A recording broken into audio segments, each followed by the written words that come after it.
अन अबी हुरैरह रज़ियल्लाहु तआला अन्हु क़ाल क़ाल रसूलुल्लाह सल्लल्लाहु अलैहि वसल्लम अला कुल्लुकुम राइन व कुल्लुकुम मसऊलून अन रइयतिहि व क़ाल रसूलुल्लाह सल्लल्लाहु अलैहि वसल्लम अल मुस्लिमु मन सलिम अल मुस्लिमून मिन लिसानिहि व यदिहि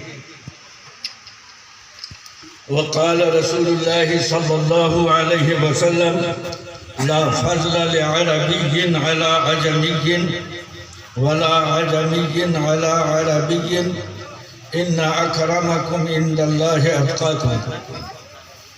बुज़ुर्गों, हम आपके बेहद ममनून व मशकूर हैं कि आप हजरात ने अब तक की नींद कुर्बान की है।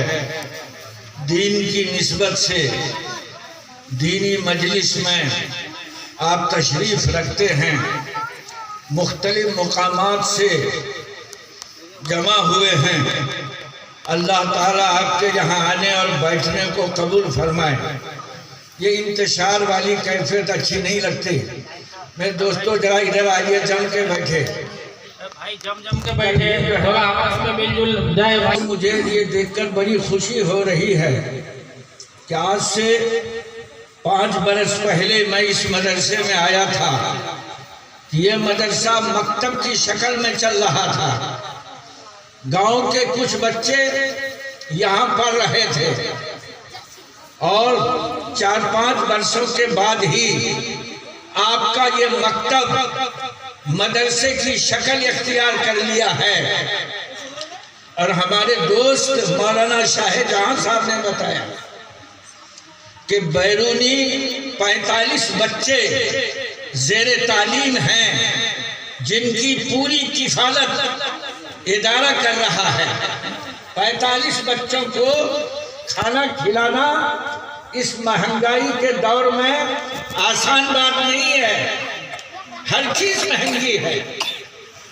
मेरे दोस्तों, अगर आप हजरात थोड़ी सी तवज्जो और इस मदरसे की जानिब मबज़ूल करें तो ये बड़ा इदारा बन सकता है। आप भाइयों से गुजारिश है कि जरा इस इदारे को मदरसे की शक्ल और सूरत दे दें।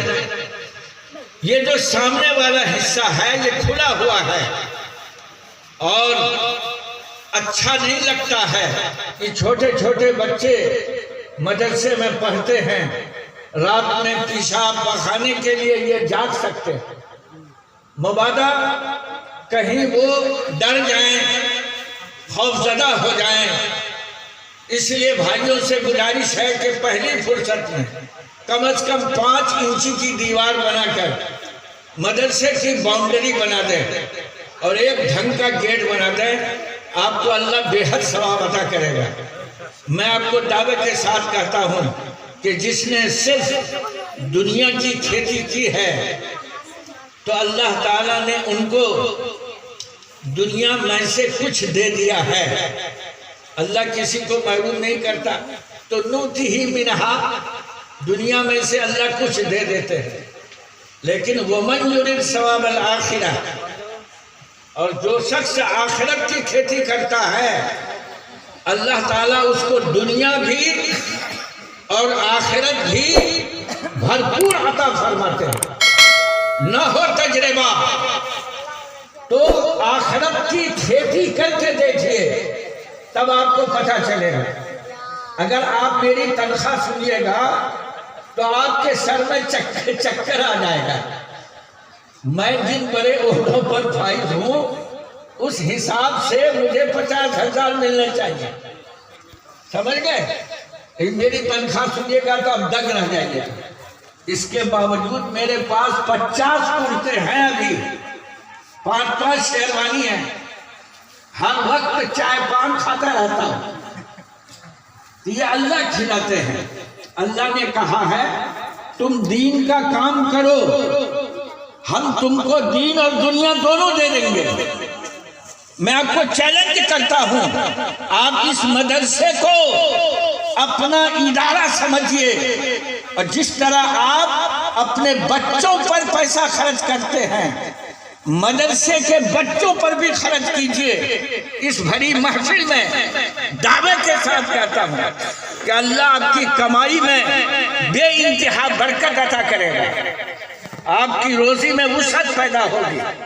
करेंगे नहीं? मेरे दोस्तों, ये जो 45 बच्चे हैं ना, आपको क्या पता है कि इनमें कौन बच्चा हाफिज बनेगा, कौन बच्चा शेखुल हदीस बनेगा, कौन बच्चा खतीबे ज़माना बनेगा। अगर कोई बच्चा आपके ताउन से हाफिज बन गया तो जब तक वो कुरान पढ़ता पढ़ाता रहेगा उसको तो सवाब मिलेगा ही, आप हजरात को भी सवाब मिलेगा। आप लिख लीजिए इस बात को, मुआविन को भी सवाब मिलता है। अभी हमारे दोस्तों ने वो हदीस आपको सुनाई है, नहीं समझे? तो मैं एक बात ये बताइए कि रोशनी और तारीकी दोनों बराबर हो सकती है। रोशनी में सुकून है, चैन है, अमन है, और तारीकी में बेचैनी है, बेइत्मीनानी है। बीना और नाबीना बराबर हो सकते हैं? जिस शख्स को अल्लाह ने दोनों आंखों में रोशनी अता की है वो मंजिले मकसूद तक आसानी से पहुंच सकता, तमाम खतरात से अपने आप को बचाकर मंजिल तक आराम से पहुंच सकता। इसके बरखिलाफ जो नाबीना होगा वो ईंटों से टकराएगा, गड्ढे में गिरेगा और वो अपने पांव को लहूलुहान कर सकता है। मंजिल तक पहुंचना तो दूर की बात रही। तो जब बीना और नाबीना बराबर नहीं हो सकते तो आलिम और जाहिल बराबर हो सकते हैं। जो शख्स के इल्म वाला है वो अल्लाह की जात को पहचानता है, अल्लाह की सिफात को जानता है, हलाल और हराम को पहचानता है, जायज और नाजायज को जानता है, वो नमाज और ज़कात के मसाइल जानता है। मेरे दोस्तों, इसके बरखिलाफ जो आदमी के कुछ नहीं जानता, कलमे की बोल तक मालूम नहीं। आपको बताऊं, एक जवान जो है आई थी गुजरात से, उसने एक मुसलमान से कहा कि आप मुझको कलमे तैयबा पढ़कर सुनाइए। नहीं, आपकी उम्र 72 साल हो चुकी, आपके पांव कब्र में लटक गए, आप अनकरीब कब्रिस्तान जाने वाले, आप कलेमा सुनाइए ना। 72 साल का बुढ़ा है, उसको कलेमा याद नहीं है, बोलता है इला इलाहा इल्लल्लाह। अरे बोलिए ना, ला इलाहा इल्लल्लाह, इला इलाहा इल्लल्लाह। अरे बोलो यार, ला तो इला। 20 दिन लग गए ला को ठीक करने में। अब आप बताइए, जब उसको कलमे की बोल तक मालूम नहीं है उसको तशहुद याद होगा? उसको जरूर याद होगा। उसको वज़ू गुस्ल के फराइज़ मालूम है, उसको नमाज के मसाइल मालूम है। जब मालूम नहीं है तो वो अमल कैसे करेगा? जब नमाज के वो फराइज़ और वाजिबात को नहीं जानता, नमाज के अरकान को नहीं जानता, तो नमाज वो ठीक से पढ़ेगा? वो क्या पढ़ेगा? खाद पत्थर। ज़कात के मसाइल जो नहीं जानता। मेरे दोस्तों, इल्म बहुत जरूरी है अमल के लिए। बगैर इल्म के अमल मुमकिन नहीं है। पहले आदमी खाना पकाना जानता है, फिर हांडी में डोई घुमाता है। जो शख्स के खाना बनाना नहीं जानता, आप उसके हाथ में मछली गोश्त दे दीजिए, वो खाने को चौपट करके रख देगा। खाना क्या बनाया? खिचड़ी बना के रख देगा। ये जो बच्चे हैं ना, ये मदरसे में पढ़ रहे हैं, इंशाअल्लाह ये एक ज़माने में कामयाब निकलेंगे। लेकिन मुसलमानों के हजारों बच्चे वो हैं जो गलियों और सड़कों में, बाजारों में फालतू घूम रहे हैं, पढ़ाई लिखाई से उन्हें कोई मतलब नहीं। हमारे कितने बच्चे हैं जो दिल्ली मुरादाबाद में, हरियाणा पंजाब में होटलों में प्लेट साफ कर रहे हैं। मुसलमानों के बच्चे होटलों में प्लेट साफ कर रहे हैं, कोरे कचरे के ढेर पर वो पन्नी चुन रहे हैं। इन बच्चों की सलाहियतों को हमने बर्बाद कर दिया। अगर हमने इनको स्कूल या मदरसे में बैठाया होता और इनको तालीम दिलाई होती तो कसम खुदा की हमारे ये बच्चे कीमती इंसान बनते, आलिम बनते, हाफिज बनते, साइंटिस्ट बनते, डॉक्टर बनते। हमने इन बच्चों को बर्बाद कर दिया। आप किसी गांव में जाइए, हमारे यहाँ तो और बुरा हाल है। आप किसी गांव में जाइए ना, आपको बूढ़े तो नजर आएंगे, जवान नजर नहीं आएंगे। आप जवान कहाँ गए? तो मुरादाबाद गए। जवान कहाँ गए? पंजाब गए। क्या करने के लिए? सिखों का गन्ना काटने के लिए, सिखों की खेती करने के लिए। जवान कहाँ चले गए? कहा कि दिल्ली गए हैं बेलदारी का काम करने के लिए, मकान का काम करने के लिए। मेरे दोस्तों, इस पेट की भूख को मिटाने के लिए वो अपने घरों को छोड़कर बाहर दर दर की ठोकरें खा रहे हैं। बहुत से जवानों को वहां जाकर भी काम नहीं मिलता, यूं ही बस सड़क की खाक छानते फिरते।